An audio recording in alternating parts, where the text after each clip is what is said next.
now you hearing some things like just today you hearing that Manny Pacquiao possibly wants the upwards of $40 million for a showdown with Terrence Crawford.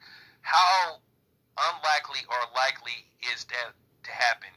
And could you said man, I'm sorry. You said Manny Pacquiao wants $40 million. Yeah, from the new thing is now the new story is Manny Pacquiao is possibly requesting up to $40 million to fight Terrence Crawford. Let me ask you, how possible is that to happen as of right now? Is there $40 million as of right now out there for Manny Pacquiao to fight Terrence Crawford in the States? Currently, to speak to that, just based on, my knowledge, Manny Pacquiao's the cash cow out there. He has the highest pay-per-view draws out there. And but 40 million is that's extreme. He's done what, 400 with Broner and 500 with was it Thunderman? Yeah. Or vice versa. Either or. You multiply that times what, $70 or whatever, $75.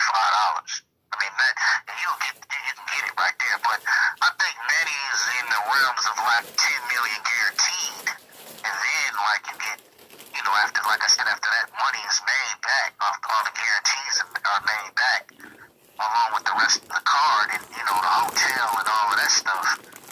He might. I don't think he's gonna get 40 million.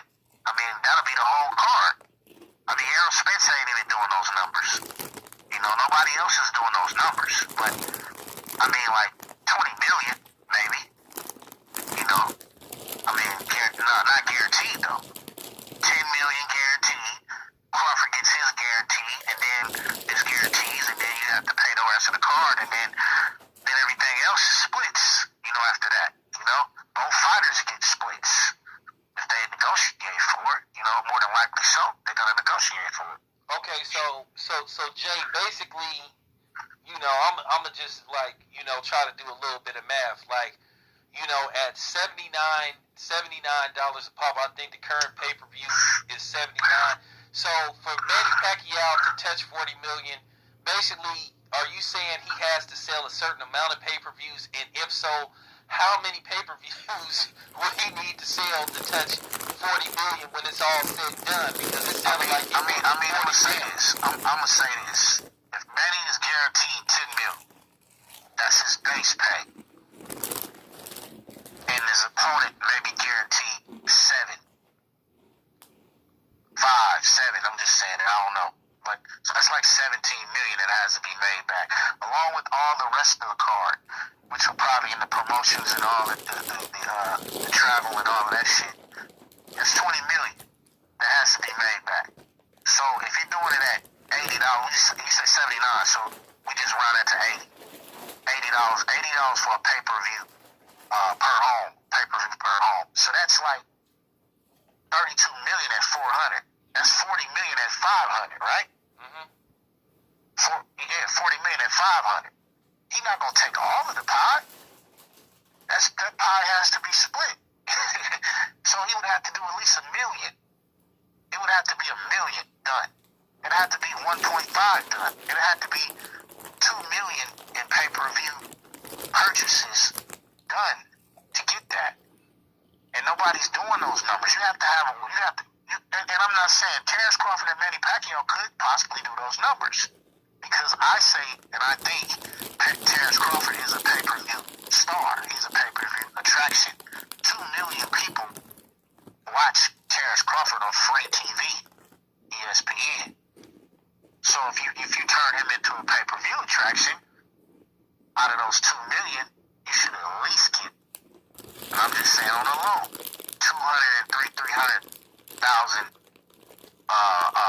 pay-per-view purchasers. Or purchases, I should say. Well, I'm glad that you came up with the numbers. Combine with Manny's though. Okay. And that still don't translate into $1 million. $1 million purchases or $1 million pay-per-view buys. So that's what I'm saying. It's really not normal. Floyd Mayweather and De La Hoya, those guys have eclipsed, their base pay or their guaranteed pay, I should say, and made extra back end money, but it was heavily promoted. It was something that everybody wanted to see, they did city tours. They did they did a promotional city tour, like in New York. They did LA. They did they did cities and promoted the actual event. And it was both networks when Manny Pacquiao and Floyd Mayweather fought. It was HBO and it was Showtime. So you had two massive premium networks that got together and promoted this shit. You know what I'm saying? Promoted the hell out this shit. Okay. I mean, I'm glad that you're giving me some clarity on this, because a lot of times, you have people that just put out shit, just throw shit out there. But I'm glad. So you saying even if this fight does 600,000, we gotta get out of this shit. Okay. YouTube hits don't transfer to money. You have to make it transfer to money. Just because you got YouTube hits, that don't mean that it's a dollar sign that follows it. It might be a dollar sign that follows it with YouTube paying you for content, paying you for people viewing your content, but that don't translate into pay-per-view buys. You understand what I'm saying? Yeah. And if you never put 10,000, at least 10,000 asses in a seat at an arena, and you were the main event, you really can't say you're a pay-per-view attraction. I mean, Terrence Crawford sells 13,000, 14,000 in his hometown numerous times. Okay. You know what I'm saying? So Terrence Crawford gets, like I said, 2 million, 1.5 million viewers that view him on free TV. So he could possibly, he got something to stand on. He has a tremendous leg to stand on. You know what I'm saying? But all of the other fighters that sit up and talk that shit and talk about, they should get this and they should get that. If you're not paying attention, the way PBC is over there doing their thing, they're guaranteeing you $2 million for a pay-per-view, guaranteed. And they're saying that if we make all our money back, that the network shelled out for this event, like any normal business, then you can get some back-end money. If it does more than, if the money is laid back through the pay-per-view. If it's not, you have to get your money that's guaranteed. That's it. Okay. Because the standard is, if you fight on free TV, where the networks pay for it, they pay the main fighter or the main world champion $2.5, $2 million, and they might pay the opponent $1. You know what I'm saying? 1.2, round up in there. You know what I'm saying? That's how it go. That's the standard. Now, when it's a pay-per-view to go, you can negotiate more guarantees. But like I said, you have to have some data. You have to have something that suggests that I can get this money. You have to have something saying, well, a lot of people are watching me on free TV. Well, a lot of people are viewing me. In order to get that. Other than that, you know what I'm saying? 2.5 million, 1 million is good, especially if you ain't putting 10,000 to 15,000 seats as a main event fighter. You know what I'm saying? If you're not putting those asses in the seats as a main event fighter, 10 to 15,000. I mean, you know what I'm saying? You really can't try to get. I mean, you could try to ask for whatever you want. I ain't knocking that. I'm just saying, you just have to have the data that suggests that you can make this money, and that's any business. Okay. And the networks, and another thing, the networks don't have to pay. See, the networks only pay when you're hot and they want to showcase you. They don't have to go and buy your fight. They don't have to put the money up for your fight. You know what I'm saying? Like I said, YouTube hits don't transfer, don't turn into money. You have to make it turn into money. They just views. They just people that's watching you. They're not people that's gonna go out there and dig in their pocket and spend money to watch you fight. Okay. That doesn't mean you're built. When you're built, like I said, you can sell out in your hometown as the main event attraction.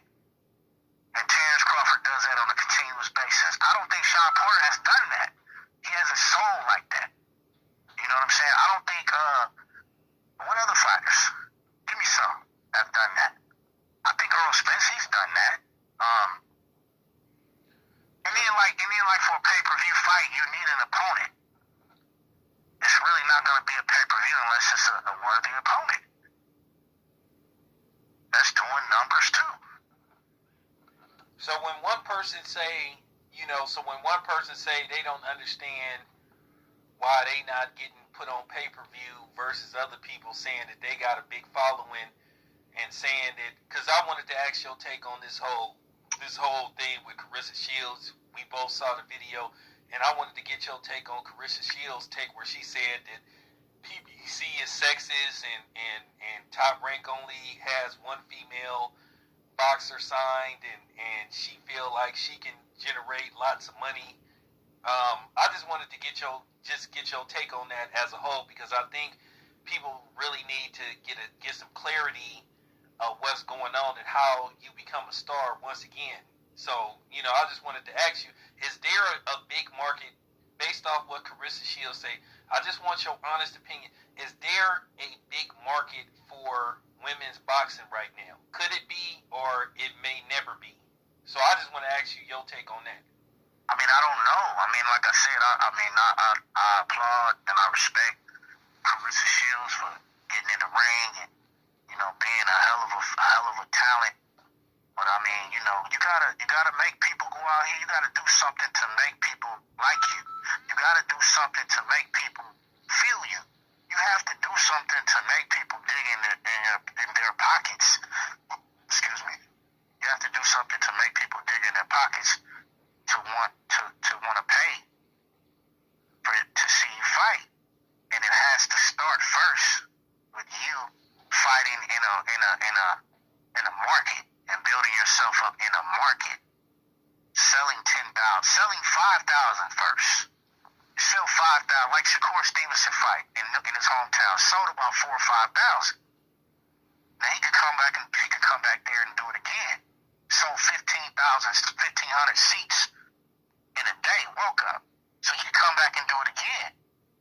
You know what I'm saying? And that's what you do. You got to keep coming back and doing it again. So I suggest Carissa Shields, as she doesn't have that many fights, with 10, 12 fights right now.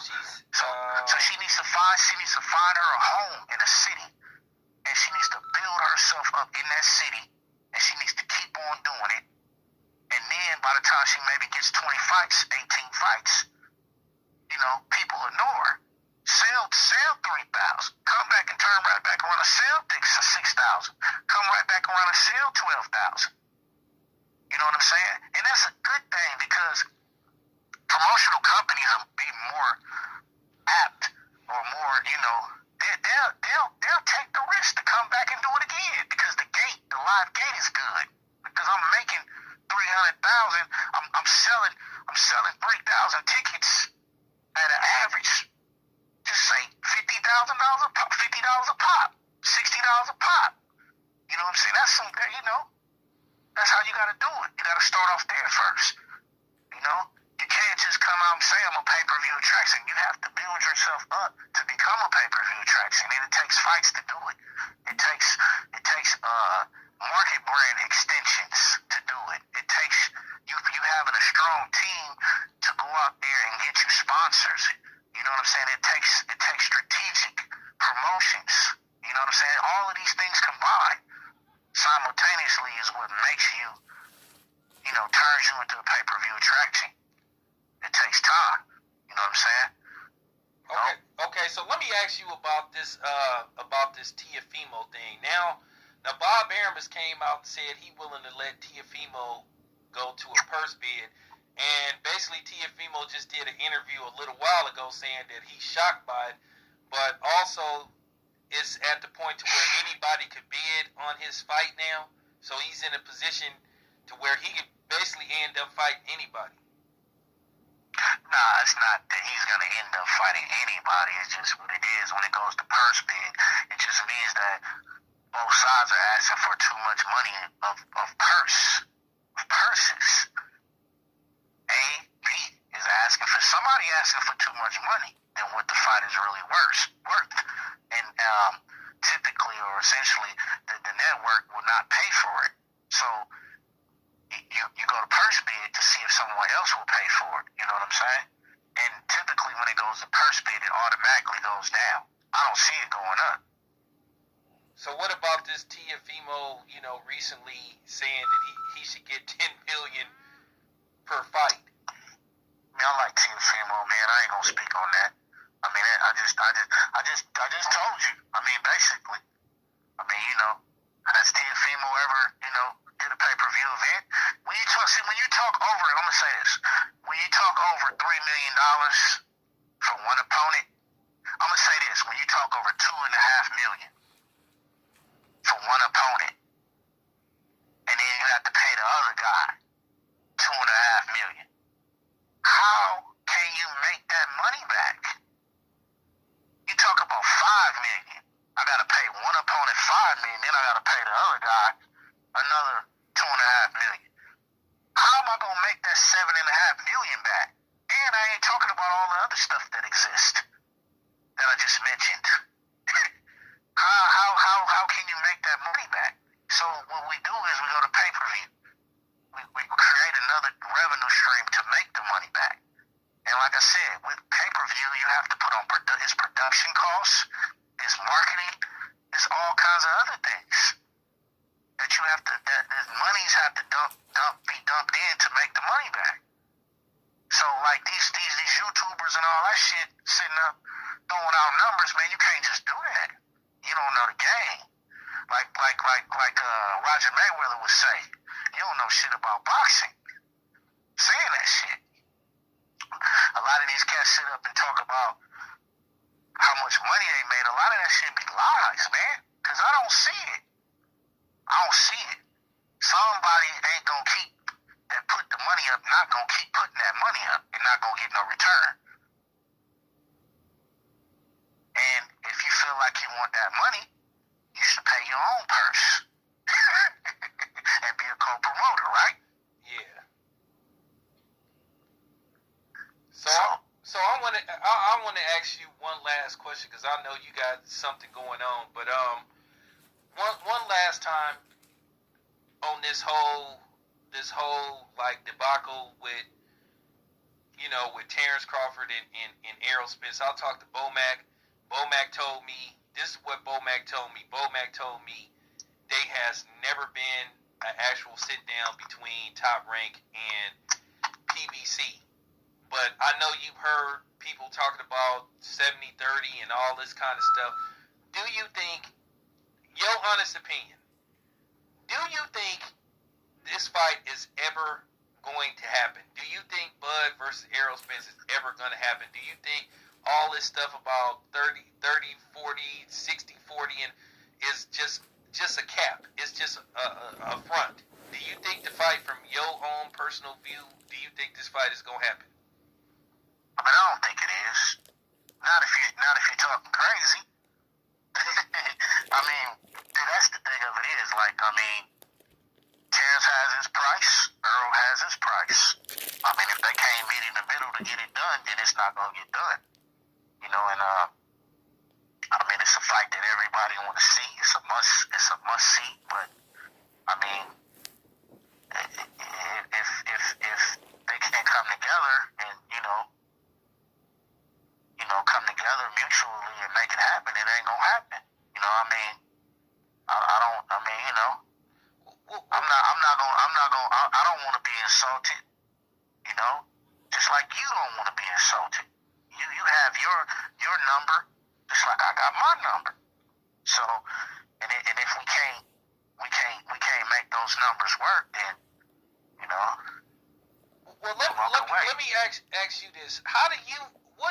If you was a promoter, if you was trying to put together this fight, how would Justin McRay try to find a way to where both fighters are satisfied with the pay for the fight, the person, whatever you want to call it? I mean, like I said, I would put something in the kitty. I would see if everyone, agree to a certain amount, and then I'll put 10% in the kitty for the winner. Something like that. I mean, you have to create scenarios that, that everyone is happy with. Because you don't want to insult nobody. You know what I'm saying? And like like I said, I don't knock nobody for trying to get money. You know what I'm saying? I mean, but it got to make sense at the end of the day. It just got to make sense, and that's just all to it. You know, and you know, everybody got to feel comfortable with what they're getting. You know what I'm saying? You know, and that's just what it is.